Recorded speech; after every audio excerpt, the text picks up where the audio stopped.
Hello everybody, it's Stephen here for the Idiot Quilter, and welcome to my weekly episode. It is episode number 324 for September the 16th, 2025. Halfway through September, last week of summer. Where's it all gone?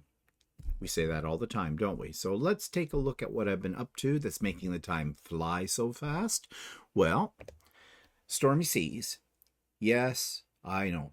I haven't got much more done since the last time you saw it. Just that one block up in the top row furthest to the right. I have to make 4 of those. Now the pieces are all cut out, and I'll probably be working on that during my Wednesday sew day, because I've been working on other things as well. Like, for example, this is the Abracat Dabra, it's called, panel. Very, very popular right now. So popular, it's almost impossible to get a hold of here in my country. But one of my subscribers, a good friend, Mona, she found one in the States, and she very kindly gifted it to me and sent it up to me so that I could work on the quilt that goes with this. Now, I did find the quilt pattern, and here's the strange thing. I am cheap to a point. But when I look for a panel for, or not a panel, but a pattern for something like a panel, for example, I don't really want to spend the money for the pattern. Yeah, I know. As I said, I'm cheap. But I do look online for it because, first of all, I only buy patterns that are PDF. Very rarely do I buy a printed pattern anymore, mainly because I like the convenience of being able to pay for it, download it. I've got it instantaneously. If I order it online, I'm going to have to wait a week or two. And if I see it in my local quilt store, well, that's different. I will buy it from them. But generally speaking, most of the patterns that I am interested in, I have found online. So, excuse me, a little frog in my throat. So I went looking for this one, and I always look first for the freebies, see if I can find a free one. Well, I did. I found one site that had this for free. It was weird, though, when I printed it out. At first, I thought there might have been pages missing, but there isn't. And the reason I know that is because of the way it was written. First of all, I'll tell you this. This pattern, the pattern for this particular quilt panel, and I think it's the official pattern for it, is not written very clearly. It will work, but this is one of those patterns where you need to read it through a couple of times and figure out what they're doing. So I did, which goes against my philosophy. I never read a pattern from beginning to end. I know what you're going to say. You're going to say, yes, you should do that, get you into trouble. I know that, but I still do it. So anyways, I did figure it out, and it was fairly straightforward. There's nothing very complicated about the pattern that goes with this. Do you even need a pattern? Well, that depends on what it is that you want to do. I always find it very difficult to, excuse me, to square up a panel. They're always printed crooked, and then you're playing around with it. I had to add some very thin coping strips to the sides of this particular panel. Luckily, I had black, and it matches what was on there, so you really can't tell. But in order to get it to be the exact size that they're calling for in the pattern, I have found in the past, if you start adjusting sizes with a panel, your other pieces are just going to be all screwed up, and it's going to be a mess. And as I said, I know from experience. So I got it all squared up, and that's what you're seeing here right now. And I didn't have all the fabrics, exact same fabrics as they call for in the pattern. For example, if you look at this pumpkins, or the pumpkins in the foreground by the cat, you'll see a plaid blue and a plaid orange. Well, I didn't have either of those colors. I did have the fabric that goes with this that has the blue sky and the stars and things in it.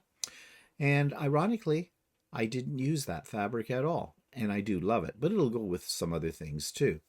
So I had to cut out these pieces. Now, because it's a panel, they designed a very simple pattern, as I said.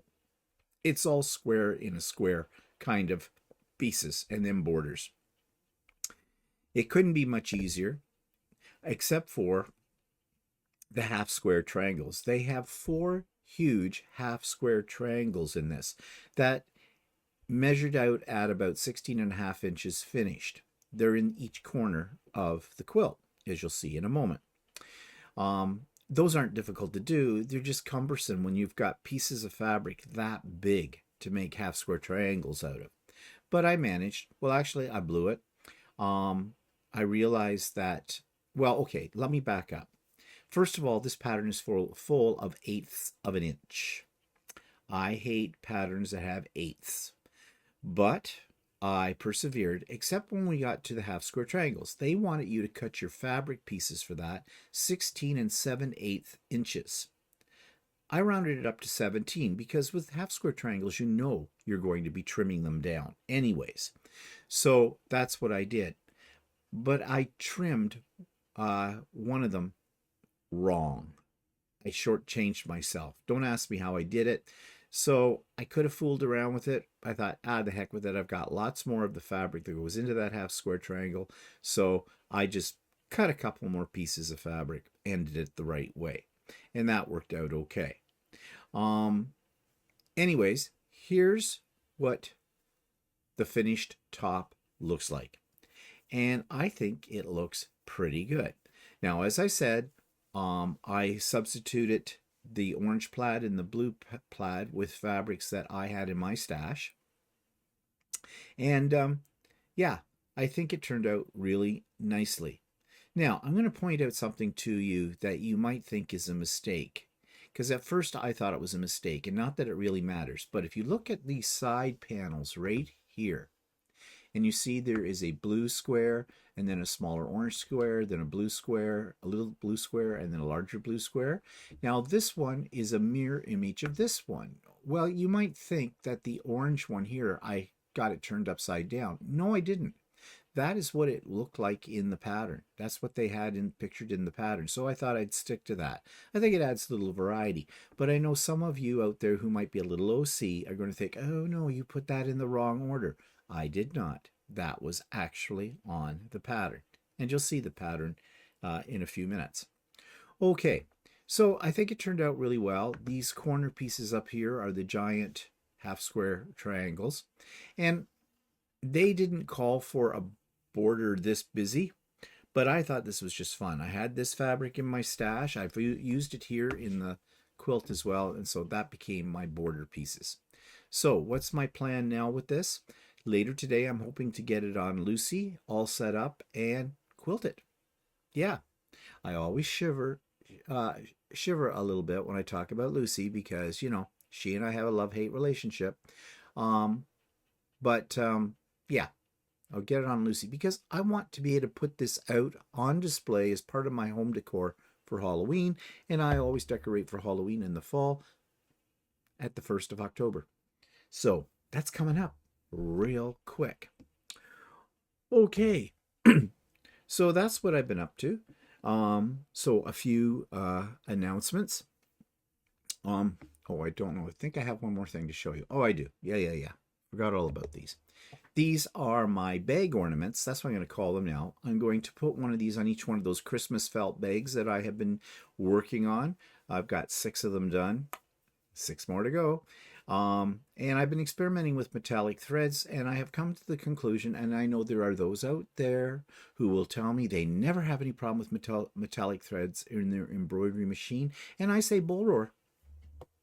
If your thread breaks even once when you're doing a freestanding lace in embroidery, and there might be the kicker too. I'm doing freestanding lace with metallic threads.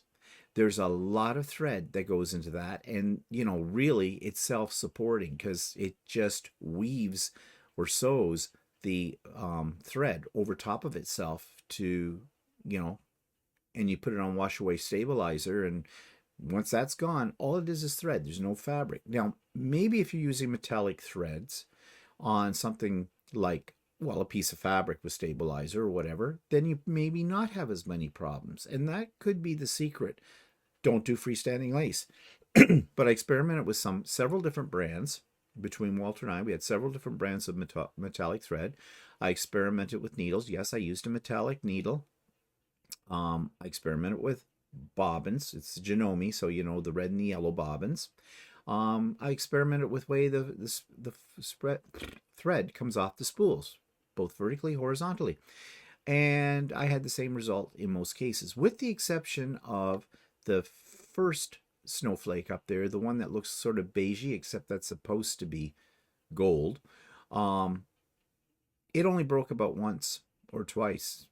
But the other ones, well, let's say, okay, the yellow one, that was done. That's just regular thread. Yeah. And so is the blue. But the other ones, I just couldn't keep up with them. They just kept breaking no matter what I did. So, yeah. But you want to know something? In the final analysis of it, I really don't think metallic threads are, one, worth the price, two, the headache. Because if you buy a good quality embroidery machine thread like Floriani, they have a nice sheen to them already. I really don't think metallic threads add a heck of a lot to any of your projects. In other words, what they do add to a project is not worth the expense, because they're usually a lot more expensive than regular threads, and they're not worth the aggravation. And on top of that, depending on your machine and what happens, you can have some serious problems with your machine too, using metallic threads. Now, I'm still going to get the comments, I never have a problem. You're lying. You're lying, because people who tell me that usually leave out something. Oh, lying by omission. Yeah. So don't bother. I'm not going to use them. I watched videos about it. I have read articles about this and the whole bit. And my conclusion is, for me, it is not worth the effort. Okay, moving right on here.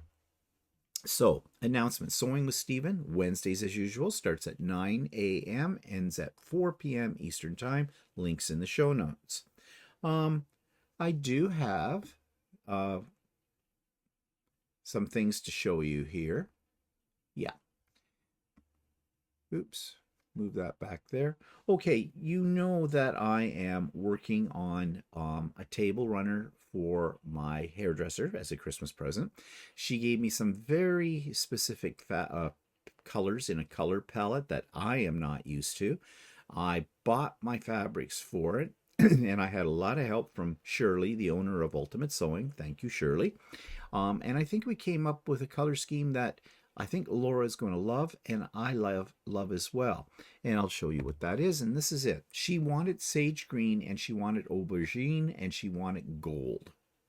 So these are the colors we came up with for the table runner, and I've already done, and I don't know if I have a picture of it. No, I don't have a picture of it, but I think I showed it last week anyways. I came up with a block that I think will work with this, and that is fairly easy to sew and fast to sew. And I think the final product's going to look really good.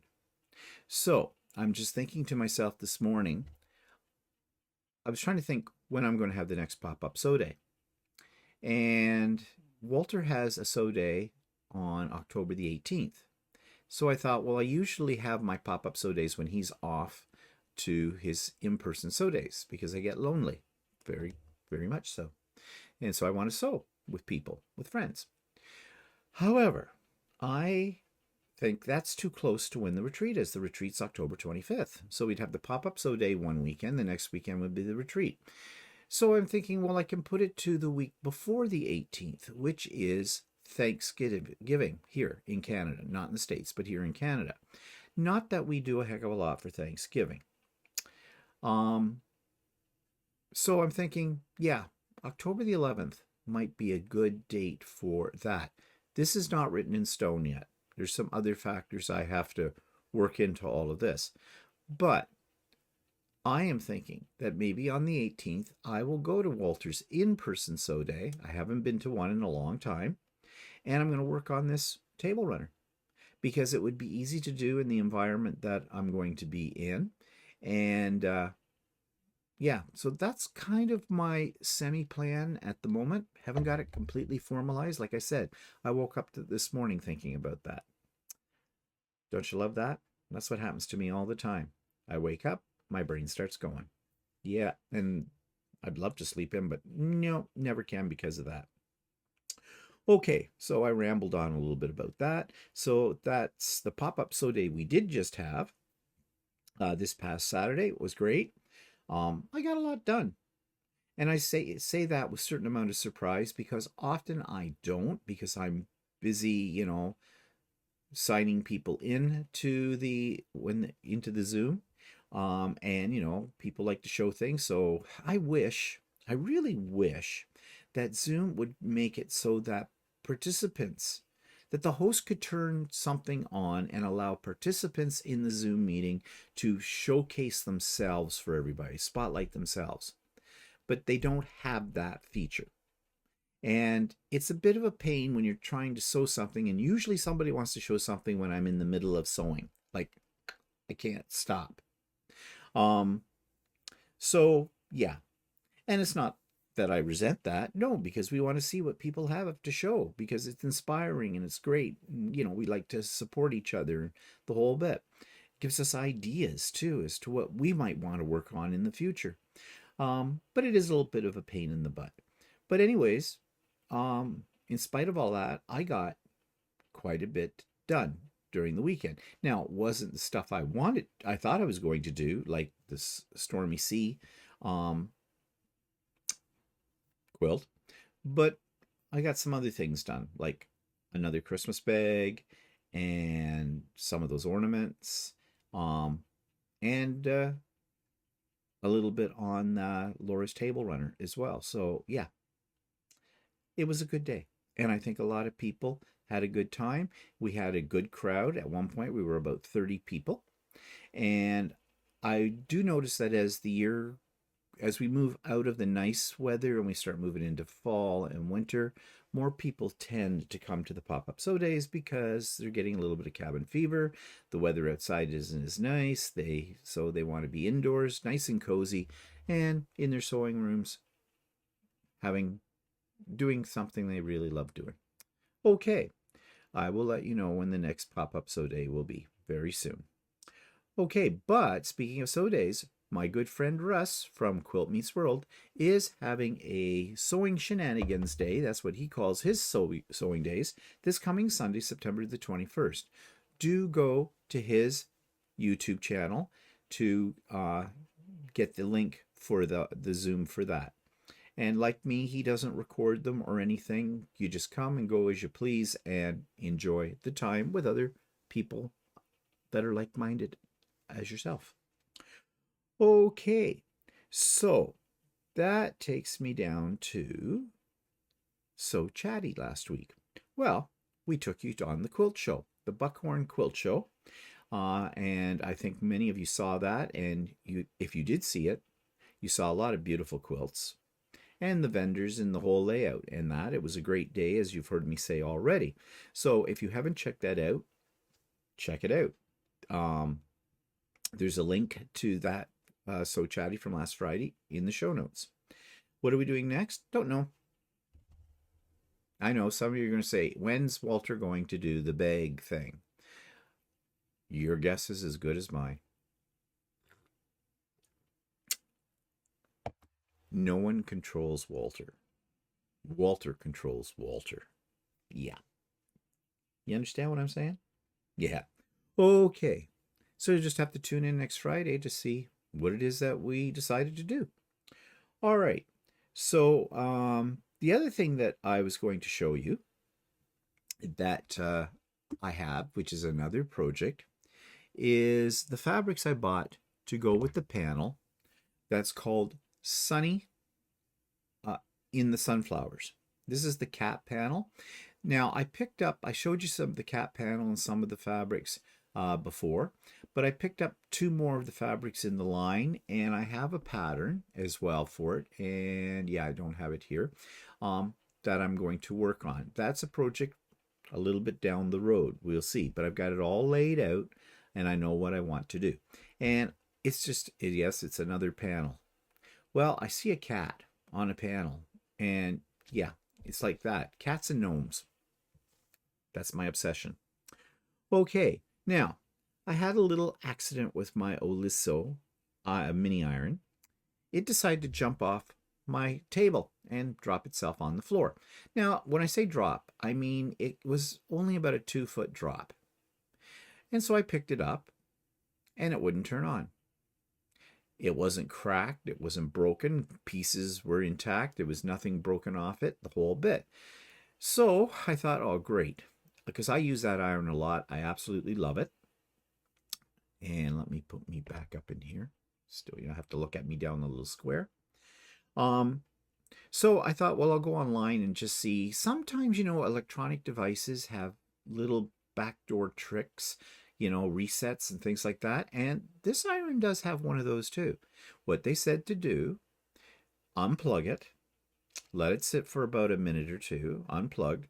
Then, before you plug it back in, twist the knob, the settings knob, all the way around one way, all the way around the other way, about 4 or 5 times. Then plug it in and hold down the on button for about 10 seconds. So I did this several times. Nope, it is dead. Well, I can't live without it, so I immediately went to Amazon, and for $122, that included tax, no shipping because I have Prime, thank goodness. I ordered another Olusio. That happened on Saturday. It came Saturday night. That was fast. So I'm all ready and I'm good to go. However, I decided to write to Oliso. Now, I have dealt with your customer service before several years ago when I used to have one of their big irons, the ones that pop up on the stand. And I had a problem with it. And I wrote to them and told them what the problem was. And because the popping up just didn't anymore. And it stopped powering up too. They sent me a brand new one. Well, that was great. So I thought, oh, just write to them again about this problem. Now, I will admit something here just between us, okay? I didn't tell them that it dropped off the table and fell on the floor. I told them, I didn't tell them. I just said it just stopped. And in essence, it did. And here's rationalization. But the other thing I'm rationalizing is this. A drop like that onto carpet from 2 feet above should not, unless there's pieces that are damaged on the outside of the iron, it shouldn't have just not turned on. So I wrote to them, and long story short, and actually it's not a very long story because they got back to me very quickly. They're sending me a new iron. Great. So I have to say, customer service for Oliso is excellent. Excellent. And if it was in 2 pieces, or if a piece of it had broken off in the whole bit, or it had cracked, the casing on it had cracked, or something, or the bottom plate had gotten damaged or fell, I wouldn't have bothered. I would have just, okay, klutz. But that's not what happened, and they are replacing it. So I am very happy about that. I'm not sure when it'll come, but then I'll have a spare. So if something happens to the one I just bought, I've always got the other one. And of course, Walter's going to tinker with the one that isn't working. I don't think he's going to have a lot of luck figuring out what the problem is and fixing it, but who knows? Sometimes he comes up with when I don't think it can be fixed, he can fix it. So we'll see what happens there. Okay, so that takes me to subscribers quilt of the week. Oh, and by the way, the iron I'm talking about is this one. Okay, love it. Absolutely love it. If you need a mini iron, I can't say too much about this one. It does steam, but I never use steam anymore. It heats up within seconds. Within 30 seconds or less, you're at full heat, and it presses beautifully, and it comes with this little silicone piece that you can use as, the protective stand when it's on. And when you flip it over to the other side, it is built in such a way that you can clip it over the bottom, on the bottom plate, and it protects it. So if you're traveling somewhere or whatever, and your iron's still a little bit warm and you want to put it away, you can put this little silicone base on it, and it protects everything that it might come into contact with in your travel bag. So yeah, love it. Love it. Okay, let's move to subscribers quilt of the week. This comes from Kim McCowan, and I have a little video to show you, of course, of her creation, and then I have a picture to show you that she sent me a little after I had done this video of her creation. Her creation, it's one of those felt bags that I'm doing, and she's doing it as well. Kim is an excellent machine embroiderer, and she has put her skills very clearly into this bag. So, I've been working on those felt bags that I bought, tote bags from the Dollarama. Well, I think it's started a trend because my friend Kim McCowan out in the east coast of Canada, she's doing them as well. And this she sent along for us to take a look at. She's done this as sort of a fashion bag. She's got a dress on a Judy and some baskets of flowers, and it looks really nice, and it's nicely centered on the bag. And if I find she sent a second picture, here's a little bit of a close-up. So looks really nice, and I'm sure anybody who would like to or got one of these as a gift from Kim would be actually ecstatic about it. So that's great. I think this is working out really well, and this is really great for those of you that don't want to bother making an actual full tote bag, but you do have an embroidery machine and you're comfortable with embroidering, then why not? I think this makes a really great gift and somewhat inexpensive when they only cost $5 Canadian at the Dollarama. So thank you, Kim, for submitting that. And here's the other picture Kim sent to me. And what she did was she cut down the bag a little bit so it's not as long.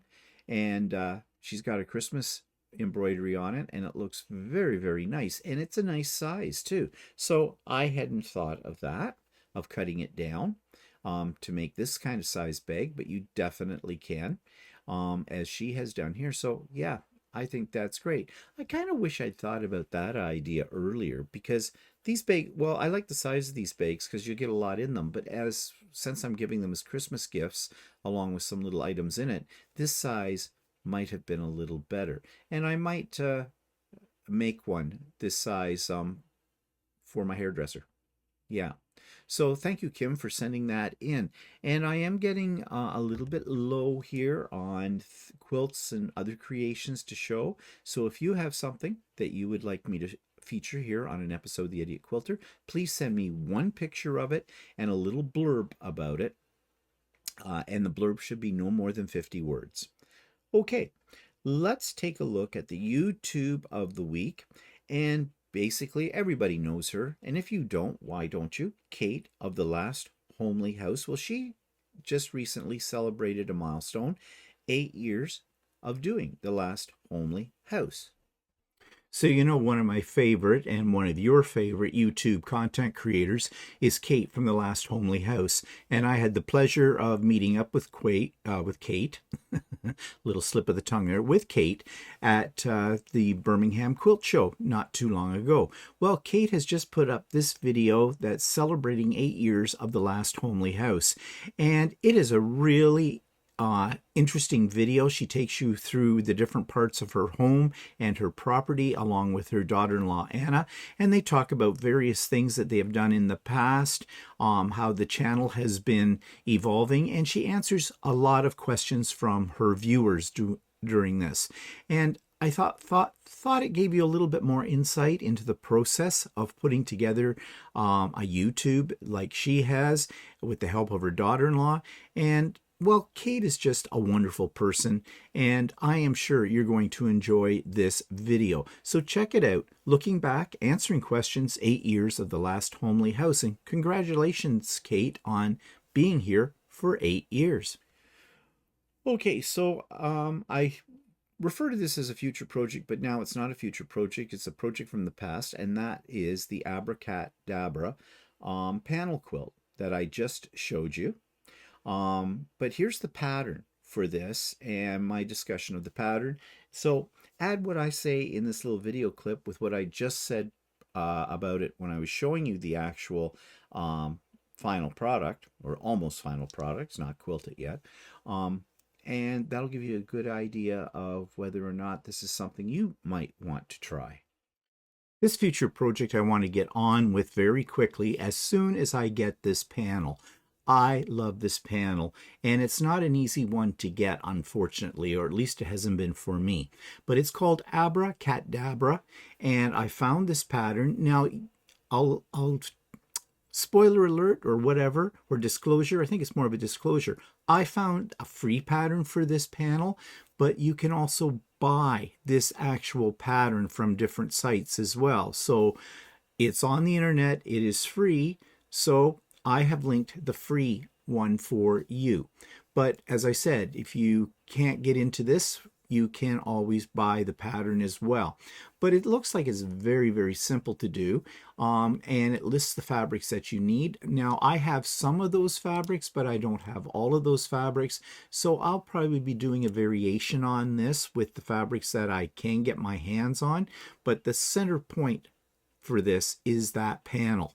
So that I am still, and I do have a source for the panel, so I'm just waiting for it to kind of arrive, and then I can get started on this, amongst other things that I'm doing. So yes, this is a future project, a near future project, Abracadabra. You might want to look it up for yourself. So that takes me to what's twisting my seams, and this week it is my seams because I need people to send me in a picture of some fabric from their stash that you've had maybe for a while, and now you're looking at and going, why did I ever buy that? So send me one picture of that fabric and let me know what it was that attracted you to it, whether it was color, design, etc., price. And if you ever did anything with it or had thought you were going to do something with it, and are you still loving it or not, and why?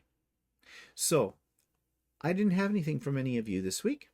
So this is my take on something that I'm not a fan of, and that's novelty fabrics. So this week on What's Twisting My Seams, it is my selection because I have run out of your selections. So just a reminder, if you've got some fabric in your stash that you question as to why you bought it in the first place, then please send a picture of it to me and a little blurb about what it was that attracted you to the fabric in the first place, what you may have done with it or thought you were going to do with it, and do you still love it or not? And I'd be happy to present that here on What's Twisting My Seams. But in the meantime, I have this piece of fabric, and this is really just a piece of fabric to represent what really twists my seams about fabrics. Novelty fabrics. I do not like novelty fabrics.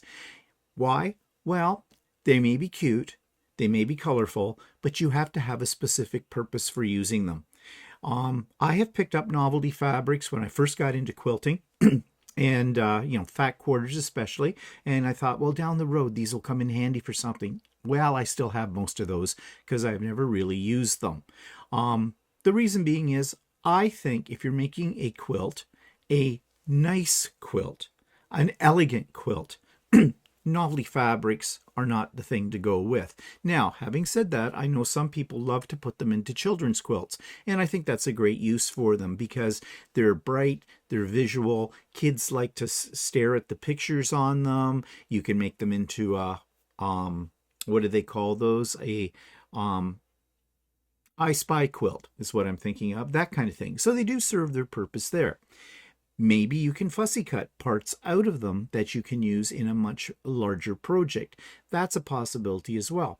But generally speaking, novelty fabrics, although they might be cute and fun, just don't attract me, and I don't want to waste my money on them. Unless I had a very, very specific purpose. Like I know some novelty fabrics, which are the logos for sports teams or organizations, things like that. Those are maybe not in the same category as what I'm speaking of, because those have very specific purposes and are probably going to very specific people or organizations. But generally speaking, novelty fabrics, not something that I like. And that's what's twisting my seams. So you've seen the end result of whatever I was working on last week. Well, here's a little bit more about what I've been working on in the last little while.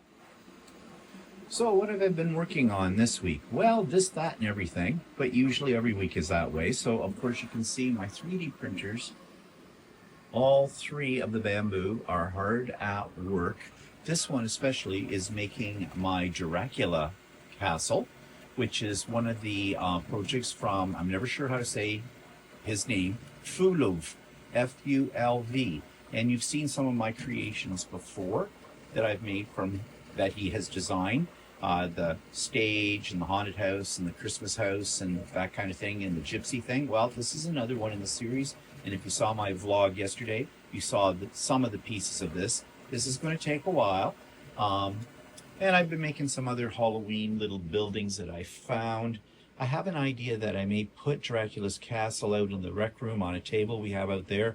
And in October, I'll put some of these little things around it as well to kind of make it look like a sort of a haunted village at the base of Dracula's castle, because this sucker's going to be big.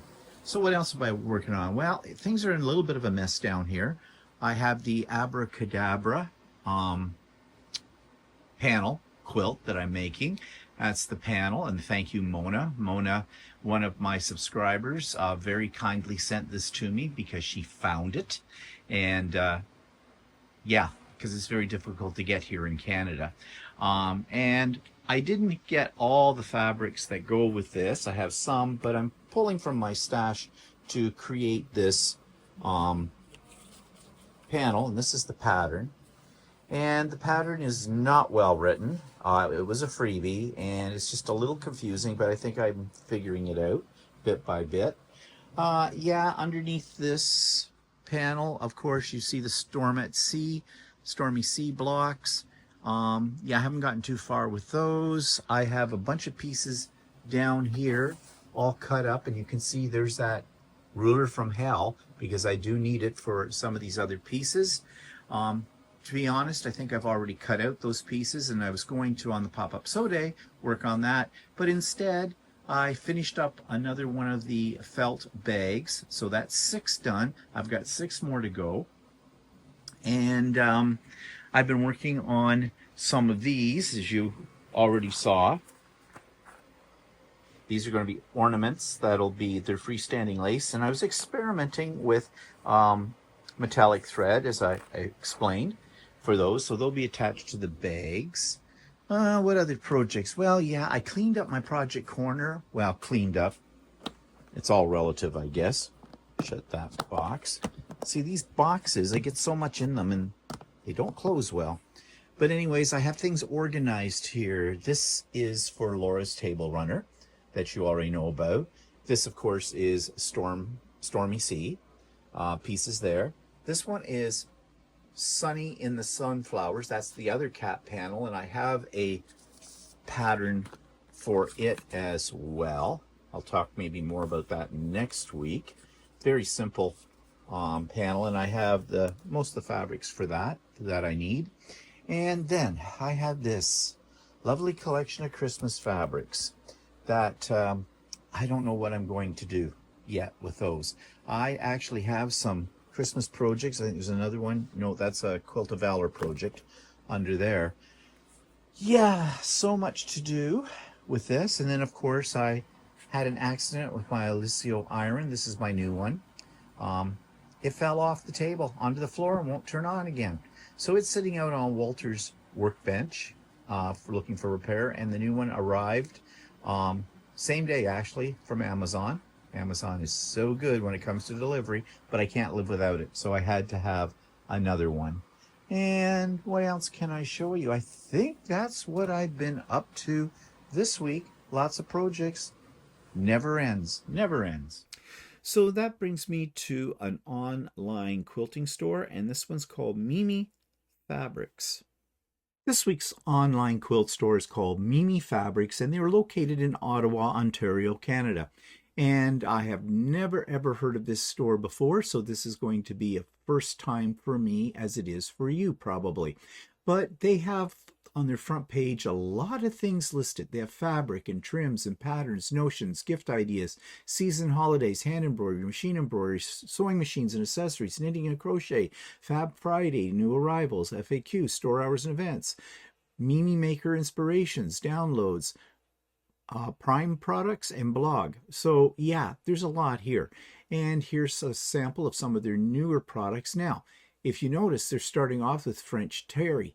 They do not just have quilting cotton, as you're going to find. I did a little sneak peek before I started recording this. They have lots of different types of fabrics. And so if you are a garment sewer or somebody who is not a quilter or so beyond, so more than just quilts, then this might be the place to look. Now let's take a look here. We have some videos showing different things. Okay, looks like they're concentrating more on clothing than they are on quilting.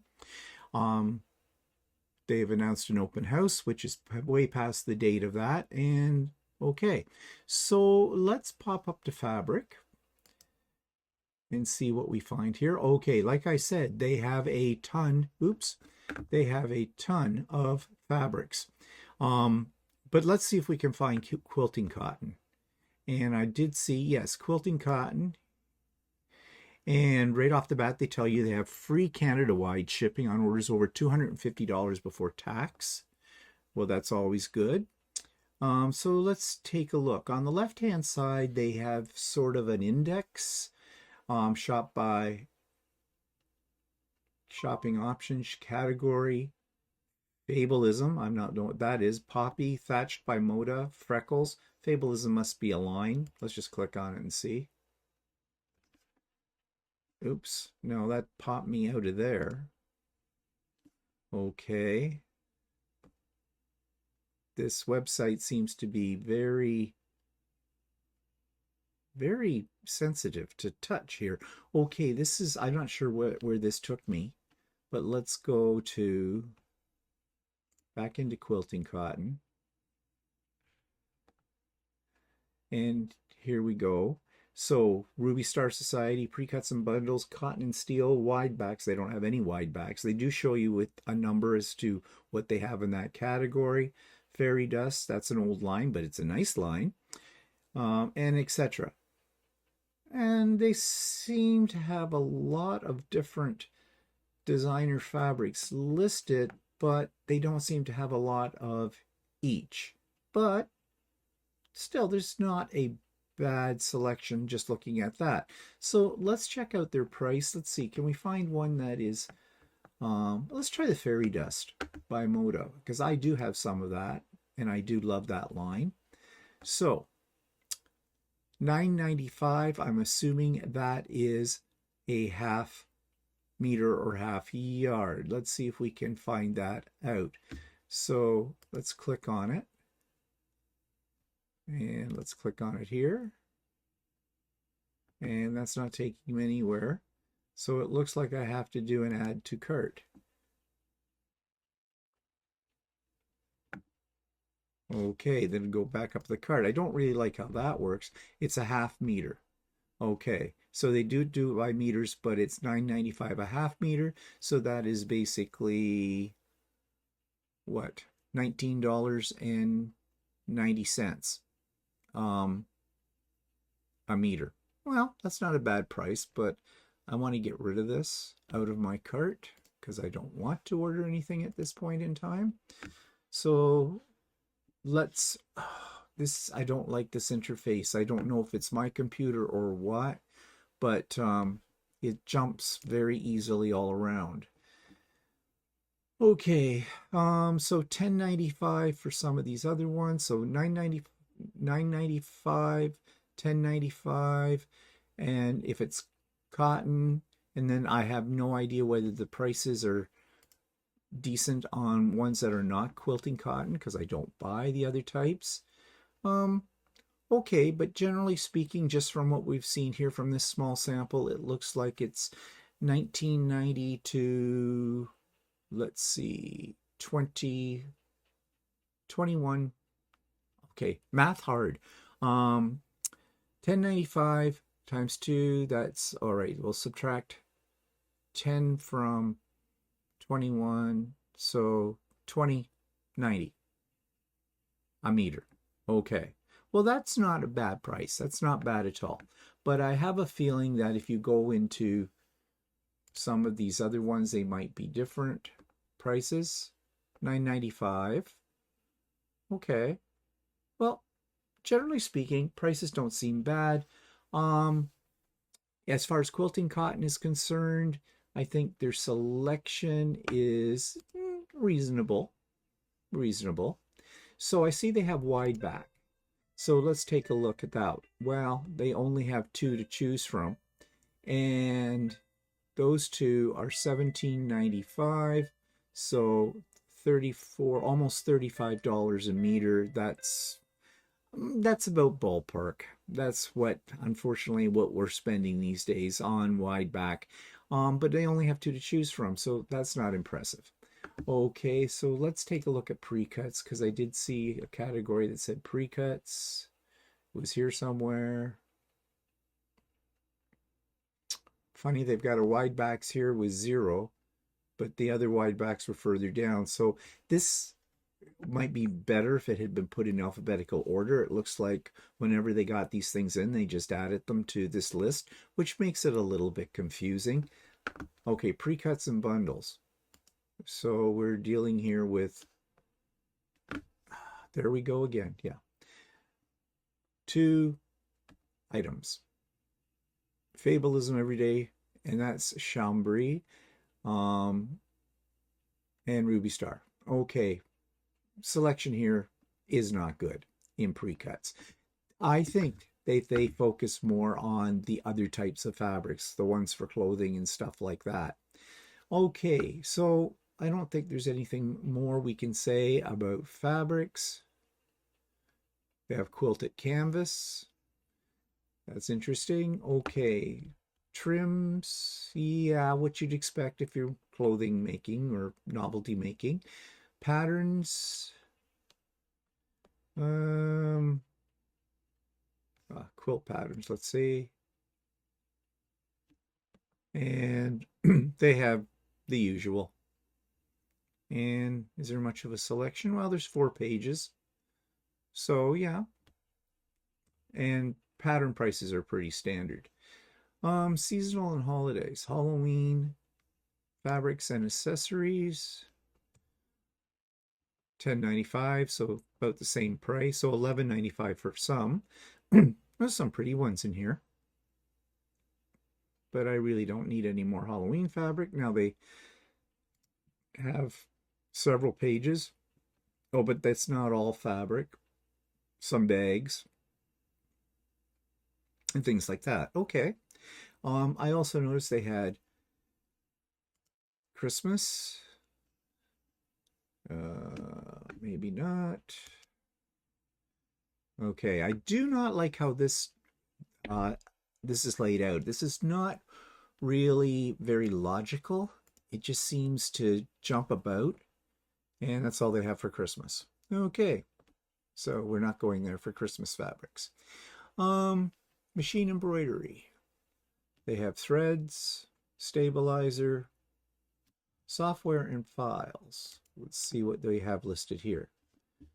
And they have a few things.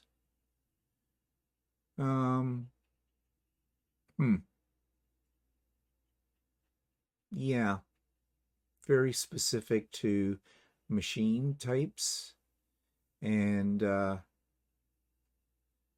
yeah, really not what I was expecting there to choose from. Okay, sewing machines.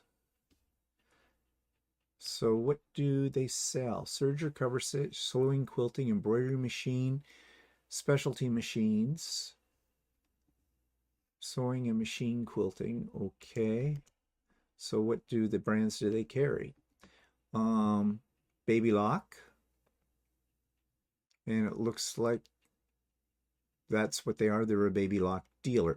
There's not a lot of Baby Lock dealers in Ontario, so that's interesting. They have knitting and crocheting. What's Fab Fridays? Fab Friday new arrivals. Well, I guess this is what's coming up on these different Fridays as far as what they're getting in stock. Okay, not what I thought that was going to subscribe. Store hour and events. the open house. And I'm not sure why we're advertising smooth medium weight ribbing on a page that's about events. Okay. And then they have, it looks like these might be classes. Sewing for Adults Inspiration. No, they are not classes. They're just pictures. Okay. What do they have under downloads? Taking a second to come up here.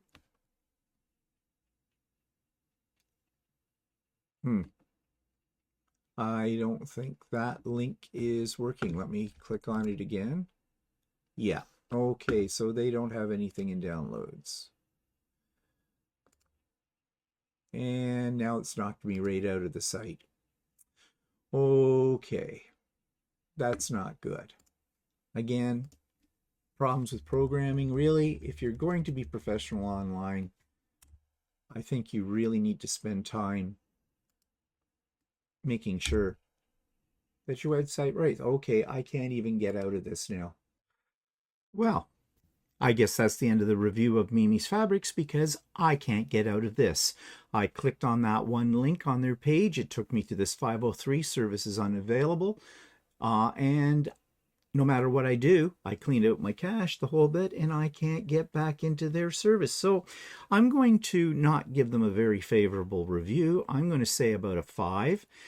Just taking into consideration it's because of this. Prices are okay. I'm not sure how they do their shipping. I'm assuming it's by Post Canada or Canada Post. And yeah, I'm very disappointed in this, but I'm not going to be spending a whole lot of time trying to fix this error because this isn't my error. This is their error. So if you want to take a chance, maybe it'll work better for you. That's Mimi Fabrics in Ottawa. And I'm going to give them, as I said, a 5 out of 10. Okay, so just before I leave, just some reminders. There will be a pop-up sew day in October, early October. Right now it's looking like in around October the 11th, Saturday, October the 11th, but that's not written in stone. And of course, as I've been reminding you for a while, the fall retreat is going to be on October the 25th. It is a free event. More details will come out in about another week and a half's time. Just an update for this though. I'm adding to my list of presenters, and so you know I have Becca from Becca from Becca. I have Ian from the Twisted or the Off Quilted, the Off Quilt. I'll get it. The Off Quilter Crafter. Why is that so hard to say? And I have Adam from Adam Sews. But I also now have John from Art East as well, coming to talk about his latest projects and plans too. It is going to be a packed day because on top of all of this, there's going to be a panel discussion with my presenters, and there's going to be a slideshow, a quilt show, which will all be your quilts if you're participating in the retreat. So yeah, a lot that day. Plus, yeah, we're going to do some sewing too. Yep. So mark that event on your calendar, October the 25th. More details to come. And that's it for me today. So I'm going out for my morning walk and work on other things today because there's always something to do. I hope you have a great week. We'll see you soon. Bye for now.